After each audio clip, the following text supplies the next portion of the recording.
The stars were fading, and Envoy Kale understood what that meant.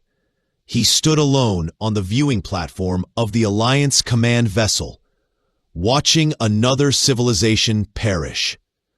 The planet below had once housed 3 billion Zalari citizens. Now, just a charred husk, lifeless, cold, erased.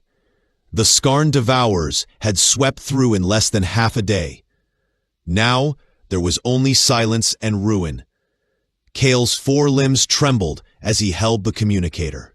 The signal he was preparing to send might bring salvation, or spell final destruction. For weeks, the Interstellar Assembly had argued over this exact decision.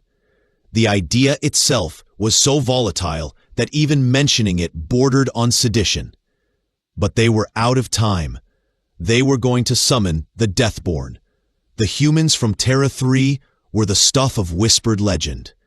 In the recesses of spaceports and war rooms, tales circulated of a race so inherently combative they had made their deadly world a crucible of survival. Us. Terra was a hellscape. Venomous beasts, carnivorous forests, and violent storms that struck without mercy. And still, these humans didn't just live there. They dominated it. Every rational species avoided death worlds like plague. The few that hailed from such places were deemed erratic, volatile, impossible to negotiate with. Galactic law had long forbidden interaction with deathborn species. Until today, those laws had felt justified. Kale pressed the send key. The transmission was blunt, raw, and filled with urgency. It held their coordinates, a basic language codec, and one desperate appeal, one hope. Exactly 72 hours later, Commander Dean Keller was sipping burnt coffee from a dented mug on the bridge of his long-haul scout cruiser. The Vigilant Spear wasn't flashy by Earth standards, but it got the job done, charting the fringe systems for the past 5 years. Keller's most thrilling encounter so far had been a drifting cargo ship near Saturn. That changed instantly when his comms technician, Ensign Riley Voss, snapped upright. "Sir, we've got incoming chatter. Frequencies unknown," Voss reported, eyes wide. "It's coming from beyond the Kuiper Belt." Keller set down his mug slowly. Until this point, all first contact drills had lived in textbooks and wargames. Every EDF officer knew them. None had expected to need them. "Run it through the lexicon," he ordered, "and get Lieutenant Nia Zhang up here." Now, the audio that spilled from the speakers shattered everything they thought they knew. The voice wasn't human, its cadence strange, syllables unpronounceable, but the translation AI did its job. "This is the Zalari Union, emissary of the Celestial Assembly. We are collapsing. Our skies burn. Our youth vanish into the void. We have exhausted our science, our minds, our means. We seek warriors. We plead for those who know war, not theory, but reality. We plead for the humans of Terra 3. Will you come?" Keller's expression froze. His gaze remained fixed on the speakers as the data stream continued. Star charts, distress markers, and visuals that made his pulse spike. Barren planets, cities in ruins, corpses without count. Zhang arrived moments later, tugging on her duty coat. She was Earth's premier combat tactician, a veteran who dissected every conflict humanity had endured, from ancient tribal clashes to the orbital sieges of the 22nd century. "Play it again," she said, already analyzing the intel. "Again," she commanded softly after the message ended. They played it 3 more times. With each viewing, the horror became harder to stomach. Captain Nia Zhang was the first to speak. Her voice was low, but unwavering. "That thing they're up against, it doesn't parley, doesn't stop, doesn't think in terms of surrender or mercy." She pointed to the combat footage. "Look at how they fight. The Zalari still cling to structure, formations, rules of engagement. Pause. Their enemy doesn't even understand what a rule is. Commander Dean Keller gave a grim nod. He'd fought enough battles to recognize hopeless odds. So, what do we tell them? Zhang didn't hesitate. We tell them the truth, that humanity fights dirty.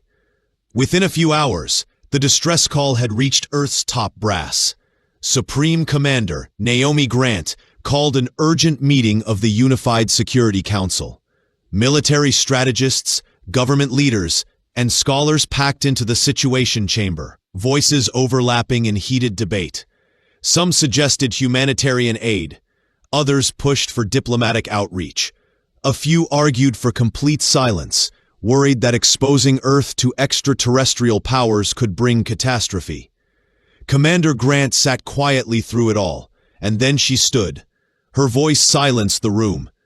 They didn't beg for rations. They didn't ask for doctors. They didn't plead for peace envoys, she said sharply. They asked for soldiers. They asked for us. Objections came instantly. Fear gripped the room. No one knew what kind of war this truly was, or what humanity was truly walking into. Zhang rose to address them again, datapad in hand. I've reviewed their war logs.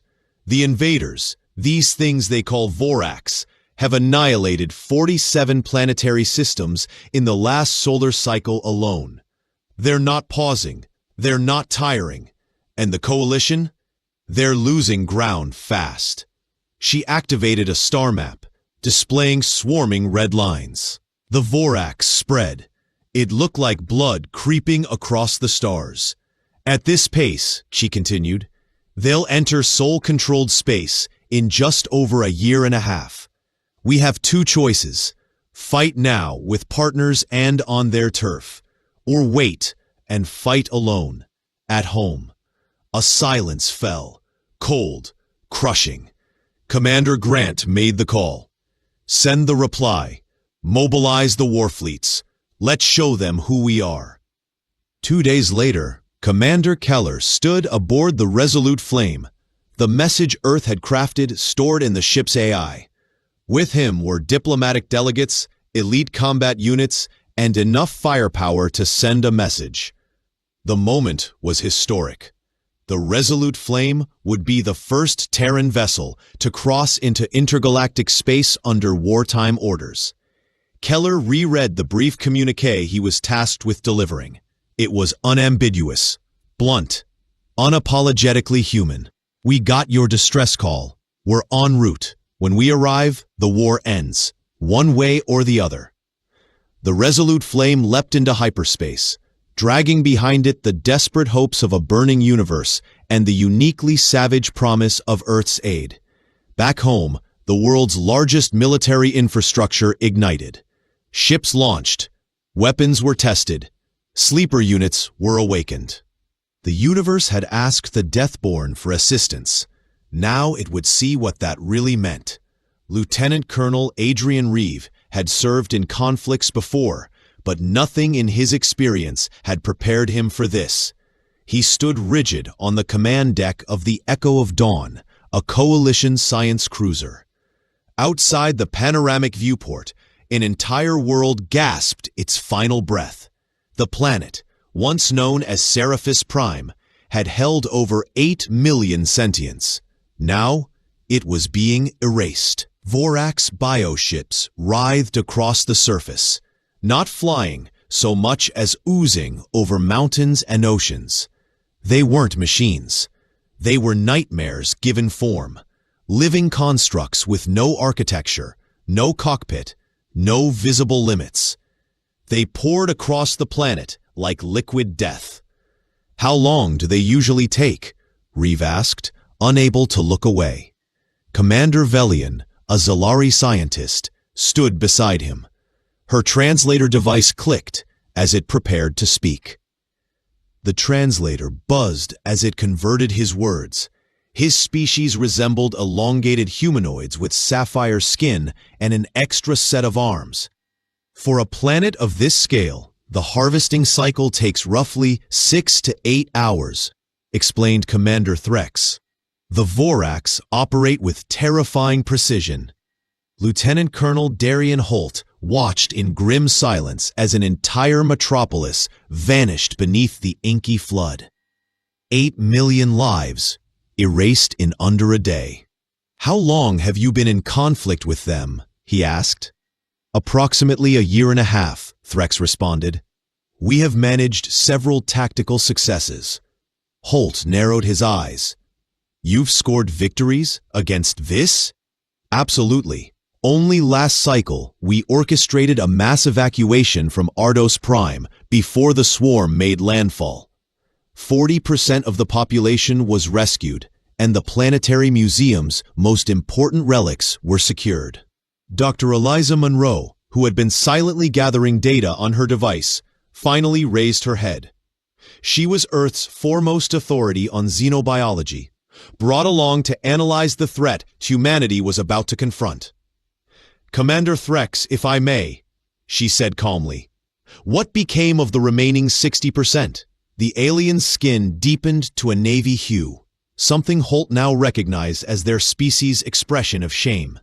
"They were assimilated, but we salvaged what we could. The Unity Senate commended our ethical restraint. We refused to deploy orbital weapons near non-combatant zones." Holt's stare hardened.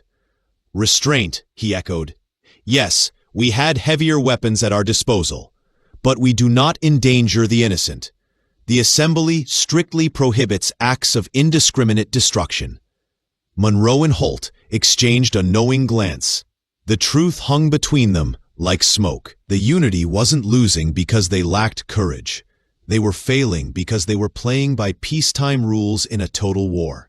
Holt cleared his throat. "Commander, what are your actual operational objectives?" Threx stood taller, his tone formal. "To protect Unity territories while preserving civilian lives and safeguarding historic landmarks. Our mission is to reach a diplomatic resolution, one that ensures dignity for everyone involved." "Everyone," Monroe said quietly. "Including the Vorax?" "Naturally. All thinking beings are entitled to life. Even our foes deserve an opportunity to coexist peacefully."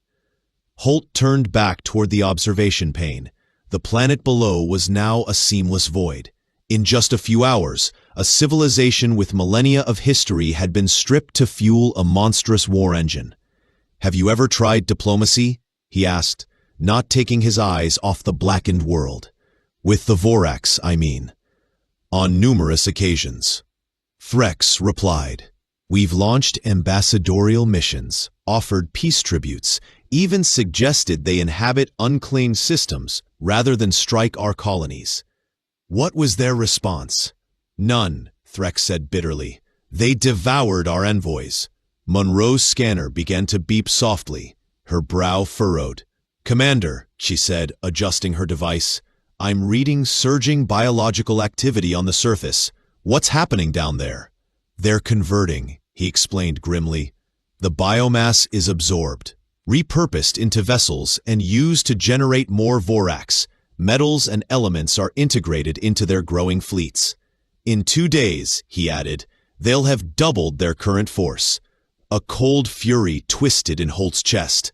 "So every world they take makes them exponentially stronger." "Exactly. That's the core challenge we face. Each loss isn't just a setback, it's a gift to them. They become more powerful with every victory." "And you've been dealing with this," Holt said slow, "for a year and a half, without changing your approach?" "The Alliance believes in patience during warfare," Commander Nereth said with pride. "We avoid rash decisions or emotional reactions. Every battle plan is reviewed meticulously by our Leadership Council."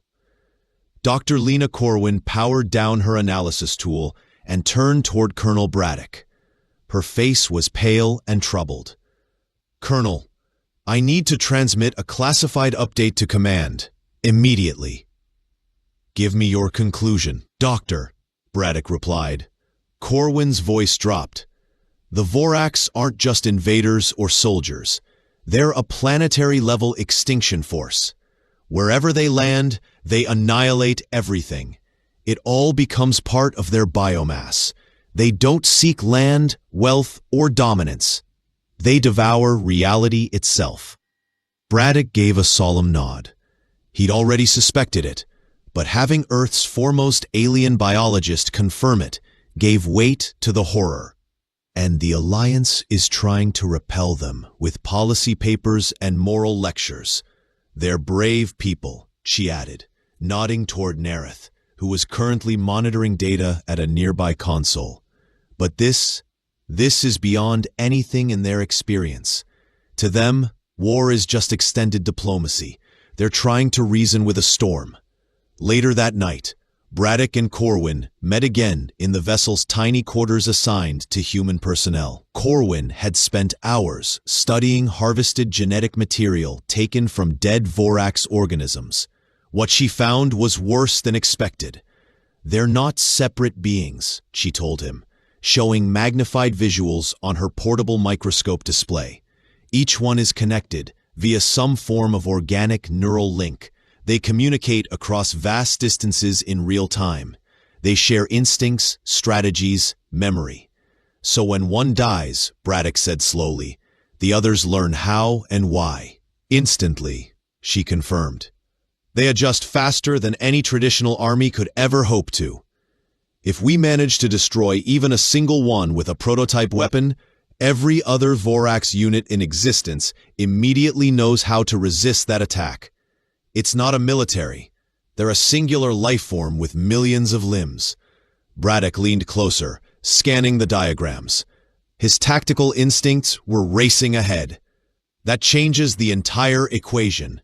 You can't debate with a virus. You can't sign treaties with a wildfire. Exactly, Corwin whispered. And the Alliance leadership still believes in compromise. They're trying to negotiate with a force that only sees them as biomass to recycle. That night, Braddock filed his field report back to Earth. It was concise, stripped of emotion, but packed with heavy implications, just the way High Command preferred it. But his judgment was dire. The Alliance had no future.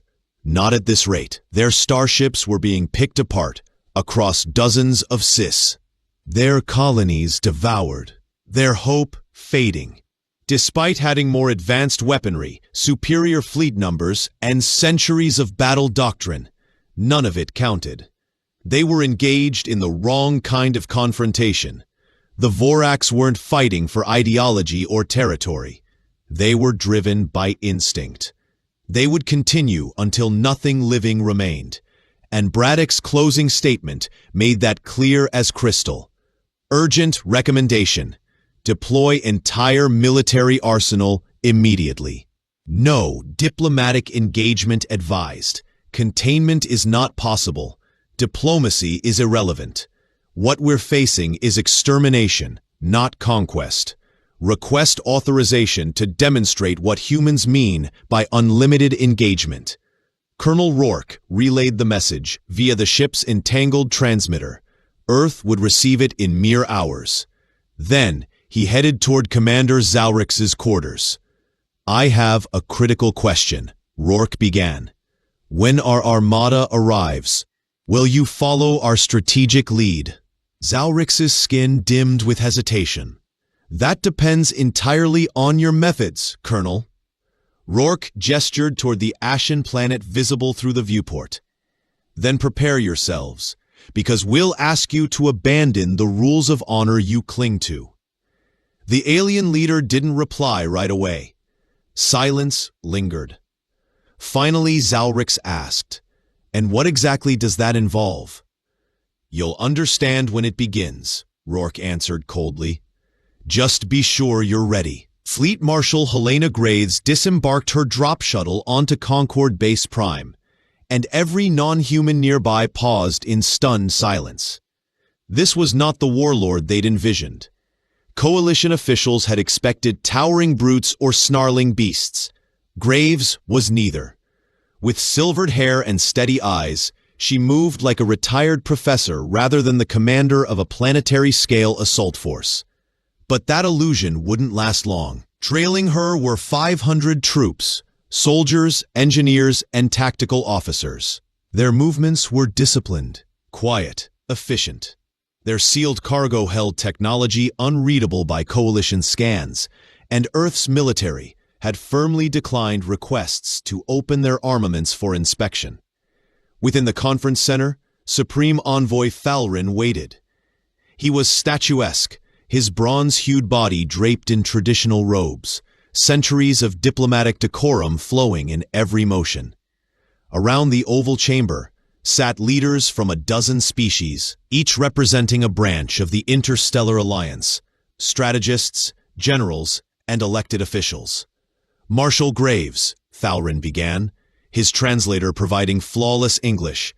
We are deeply grateful for Earth's immediate support. We seek a resolution that benefits all parties. Graves didn't waste breath on pleasantries. I've reviewed your incident logs. This isn't a conflict. It's eradication, and we're here to end it. Uneasy glances bounced around the chamber. Fleet Commander Nar, head of the Coalition's defense network, leaned forward. He towered over the table, his chitin-covered frame proof of his warrior heritage. We value Earth's assistance, he said carefully, but precise coordination is critical. We've spent cycles refining our doctrine. Your doctrine is the reason you're bleeding systems, Graves snapped back. Beside her, Strategic Director Ilara Wynn tapped a control and displayed a massive 3D projection, a live visualization of the last half-year's major losses. You've surrendered 47 planets, Wynn said, not bothering to sugarcoat the facts. Morgan stated bluntly, your naval capacity has dropped by nearly 1/3. Their forces have tripled. If trends hold, this alliance will collapse in just over a year. The chamber fell into tense quiet. Varel's features flushed. Humans had learned that signified embarrassment. But conflict isn't solely a matter of wins and losses. We must weigh the ethical consequences of every action.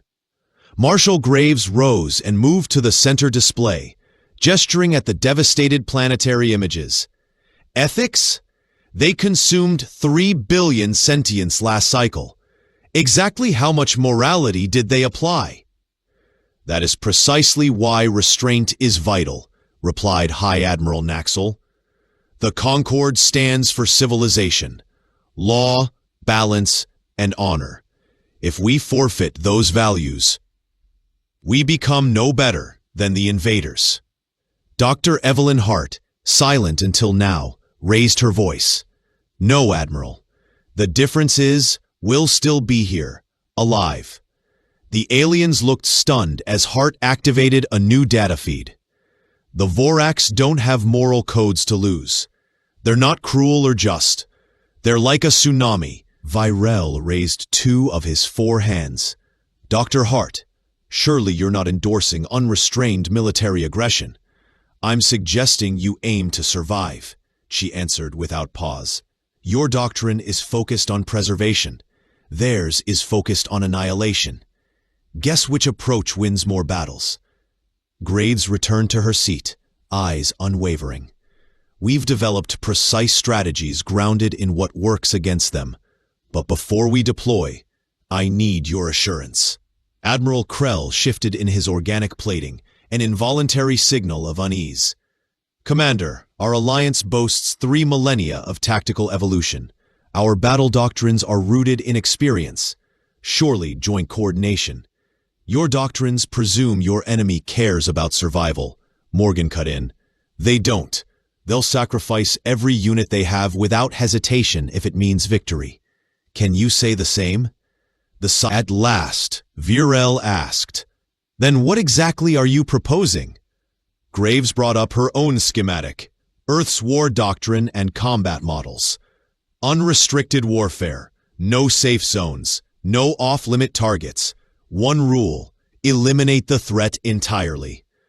Several diplomats reeled back as if she'd struck them. Instant uproar followed. Shouted objections, panicked tones, a storm of translations clashing in the air. Graves waited until the storm passed. You're describing extinction, said Krell, his voice shaking. No, she replied evenly. Extinction is what they're doing to you. We're offering a way to end it. For the next 3 hours, the Earth delegation explained their campaign. It was brutal, yes, but it worked. Rather than shielding vulnerable colonies, they'd track and dismantle every Vorax swarm. Instead of avoiding casualties, they'd target— "But what of the ethical cost?" Varel asked. "How do we explain such destruction to our citizens?" "How do you justify leaving them to be devoured?" Morgan responded. "Every second you hesitate, another civilization falls. Every breath you waste worrying about appearances, another star system burns.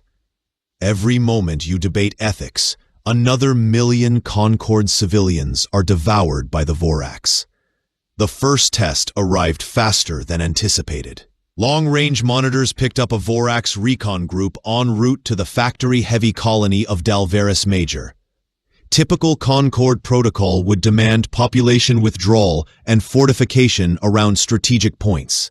Commander Ethan Graves, commanding the Crimson Aegis, received alternative instructions. "All human units, this is Marshal Graves," came the order. "Target code Alpha, hostile fleet inbound to Dalveris Major. Enemy strength, 12 ships." While the Concord Defense Array braced for a prolonged standoff, anticipating the usual grinding skirmish, Graves accelerated straight toward the enemy line. Trailing behind was the Valkyrie, led by Captain Lucas Wren, followed by 3 more Terran vessels. Their formation didn't resemble a blockade. It looked like wolves hunting cornered prey. Supreme Admiral Thaurin, observing from his command bridge, stared at the display in disbelief. What are they thinking? They're outnumbered 3-1. The screen showed the human ships piercing the Vorax formation head-on. The bioengineered alien ships moved to intercept, assuming easy conquest. They had never engaged humans before.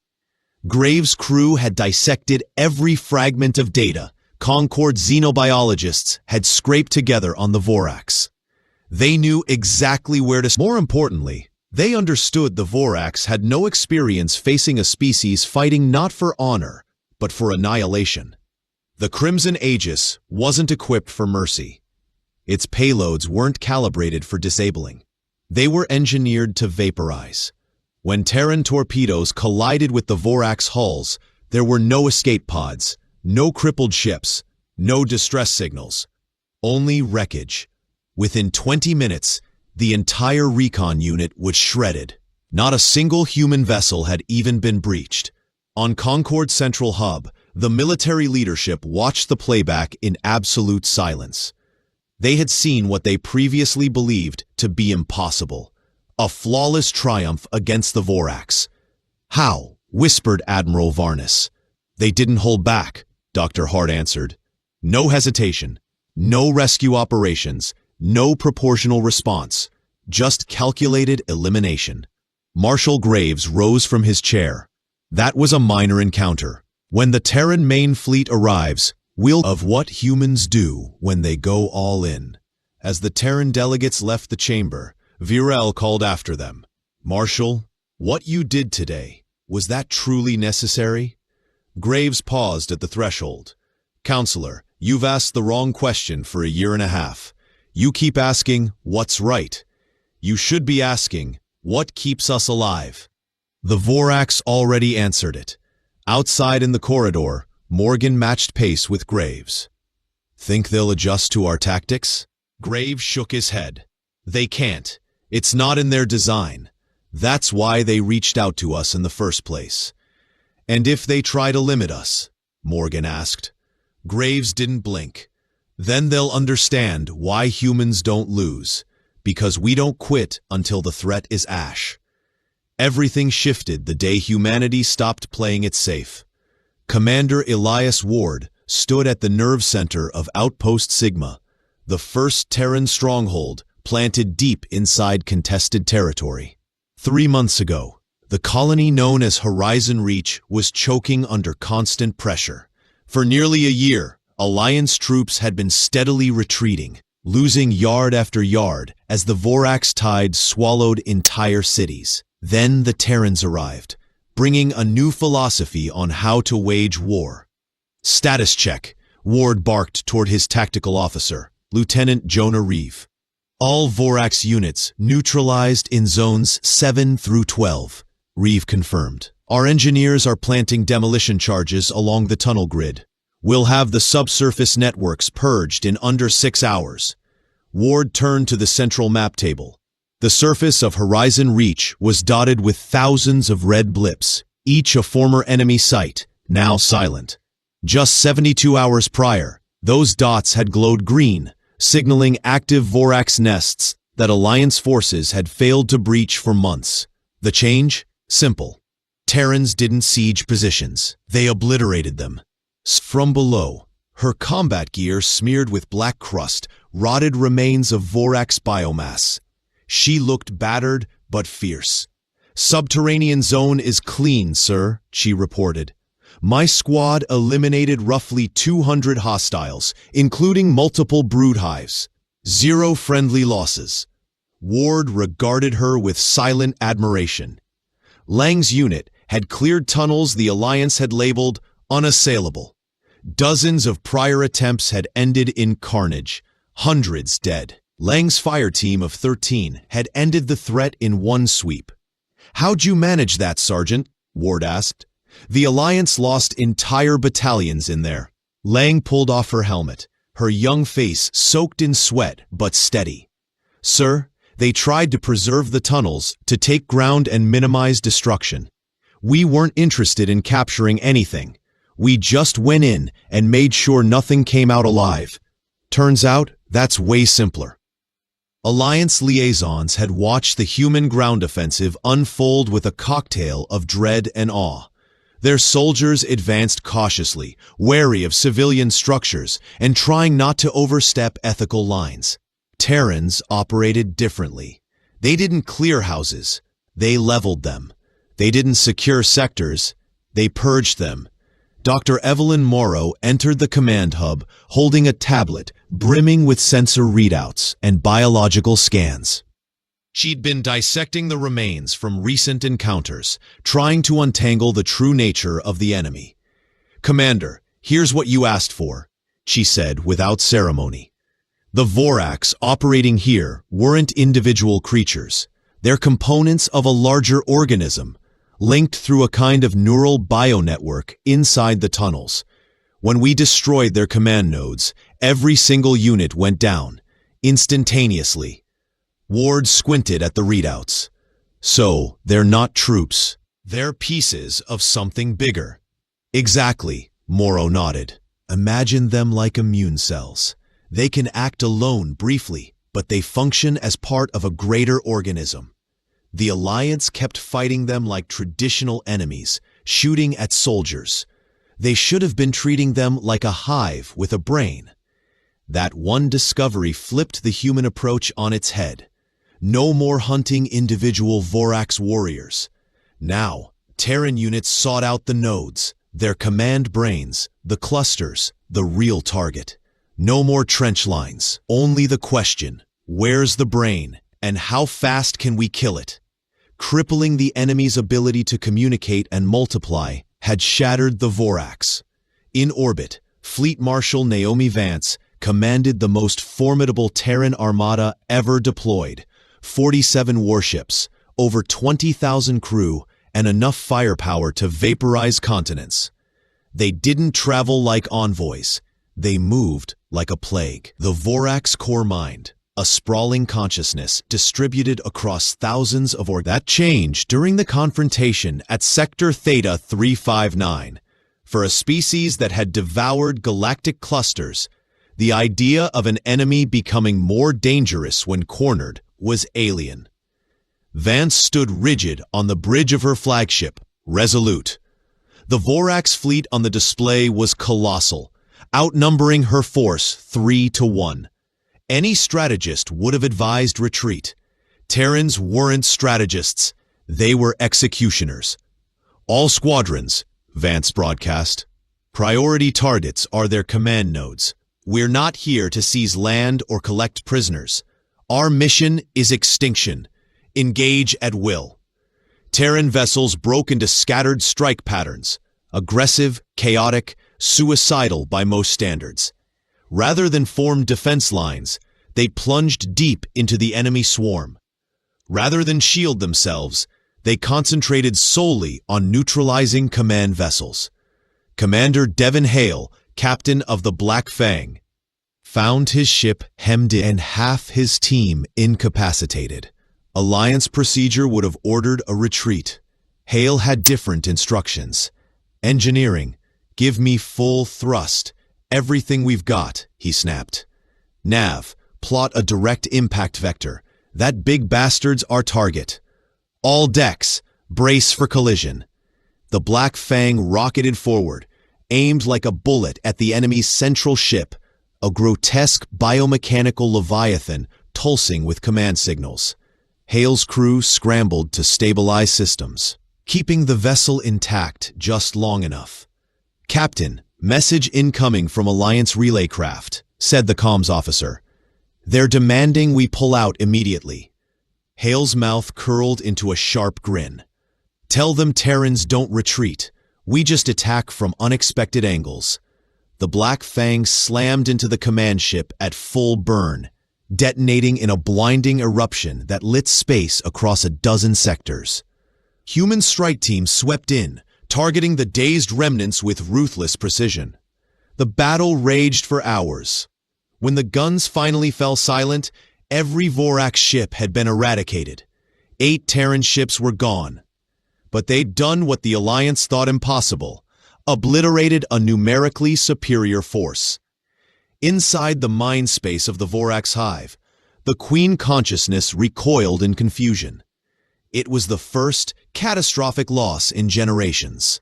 It began withdrawing, pulling forces away from fringe systems, regrouping in safer sectors. Something ancient, alien, and all-consuming had finally met an opponent it didn't know how to digest.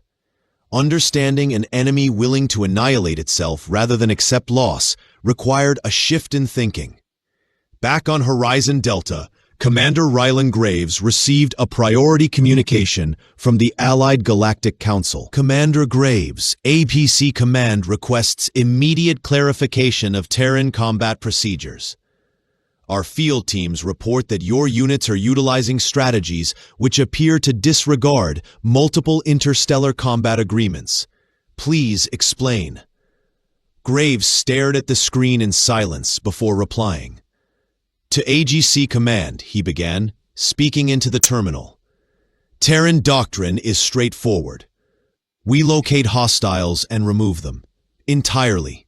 No hostages, no ceasefires. No mercy for enemies who only return stronger. If this contradicts your ethics, perhaps your ethics need a reality check." He paused before adding, "One more thing. Remove any of your personnel from disputed regions. When our main offensive launches, we can't ensure their survival. Terrans don't fight to make statements. We fight to finish wars." That evening, Graves stood atop the auto deck of Outpost Omega, gazing into the void. Out there, past the orbiting moons and dead satellites, the largest Earth-born armada ever assembled was on the move. It was preparing to do what the AGC had failed to do for a year and a half: eliminate the Varnak threat once and for all. Dr. Evelyn Shaw stepped beside him at the viewport. "The AGC's terrified of us now," she murmured. "They think we're becoming like the Varnak." Graves didn't look away from the stars. "Maybe we are," he said. "But at least we have a choice in how far we go.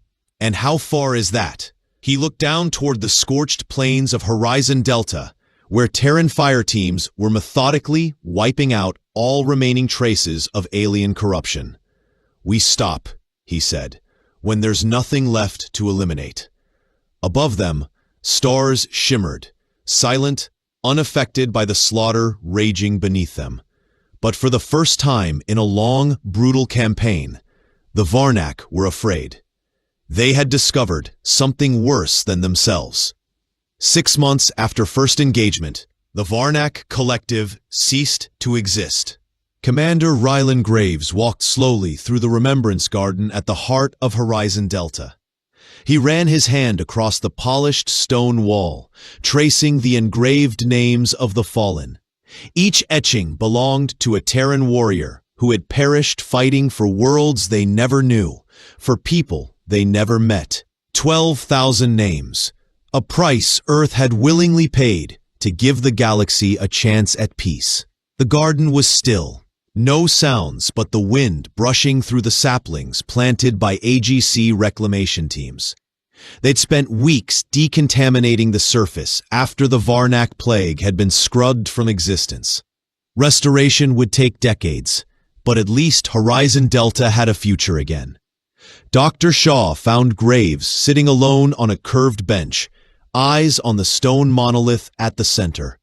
She didn't speak right away. She didn't have to, because sometimes victory doesn't sound like cheers. Sometimes it sounds like silence, finally earned. She held a tablet in her hands, its screen filled with her final analysis of the war. A document destined to be sealed under the strictest secrecy and hidden deep within Earth's most secure vaults. "The shuttle departs for Earth in 2 hours," she said, taking a seat beside him. "Are you ready to leave, Elijah?" Captain Elijah Ward stared at the engraved names on the remembrance wall. "Do you think we're saviors or destroyers?" "Maya? Probably both," she answered instantly. "But does it even matter anymore?" "The Alliance seems to think it does," Ward replied. "Half of their leaders want to honor us. The rest just want us gone."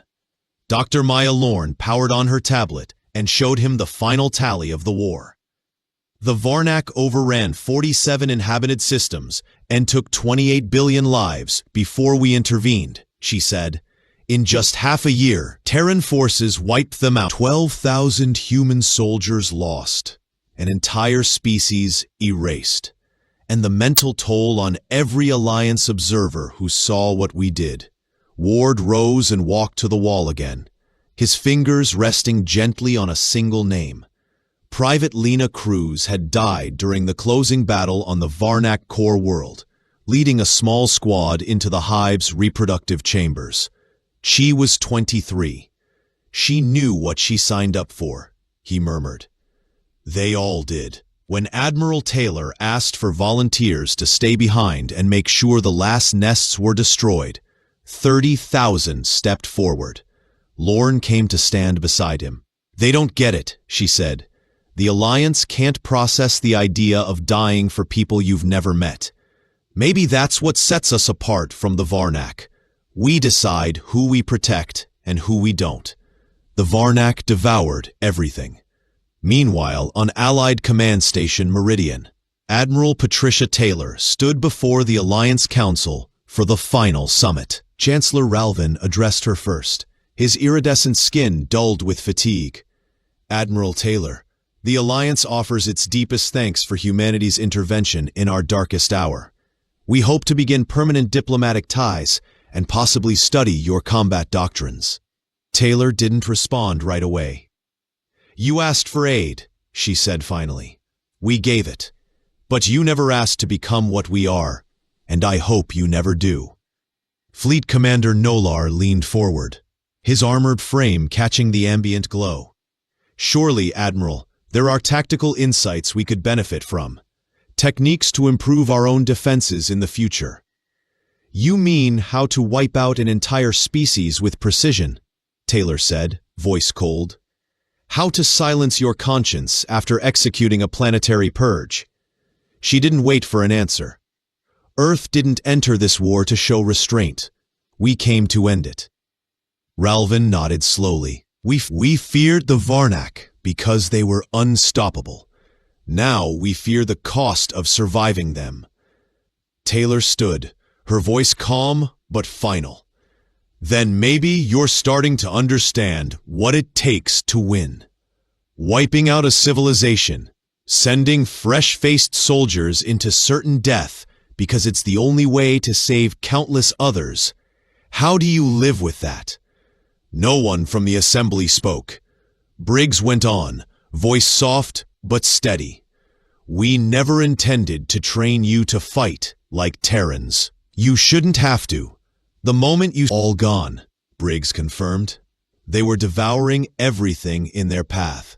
Sometimes there's no noble option left. Sometimes it's survival or extinction. Commander Noah Reyes stepped into the chamber, handing Briggs a coded relay from Earth Central. She scanned the message, then addressed the Council. We've received formal instructions from Terran High Command. All Earth forces are to exit Alliance territory at once. We're heading back. The Council looked stunned. Admiral Sharik spoke first. General, surely maintaining a minimal human fleet presence would aid long-term galactic security. Briggs raised a hand to stop him. We arrived to fix a crisis. The crisis is over. Our part is done. Dr. Leon Wen, seated toward the rear, stood and folded her data slate under her arm. So, the Alliance is writing up new legal frameworks for contact with worlds like ours, right? Velrin's face flushed a deeper shade as he hesitated. The Council is reviewing future policies regarding engagement with high-threat biospheres. You're making it illegal to reach out to Earth unless the stars are literally dying, Lee said flatly. It wasn't a question. The Meridian Pact, Sharik admitted. We have agreed that Earth will not be contacted again unless the galaxy faces an existential-level crisis that can't be handled through ordinary military action. Briggs nodded slightly. That's wise. Some lines should only be crossed when there's no light left. As the Terran group rose to leave, Velrin called out one last concern. General, what if someday Earth decides to conquer rather than protect? What if you choose to become what we just saw destroyed? Briggs paused in the doorway. You called and we came. Not for power, not for conquest, but to help. That's the line that defines us. We decide when enough is enough.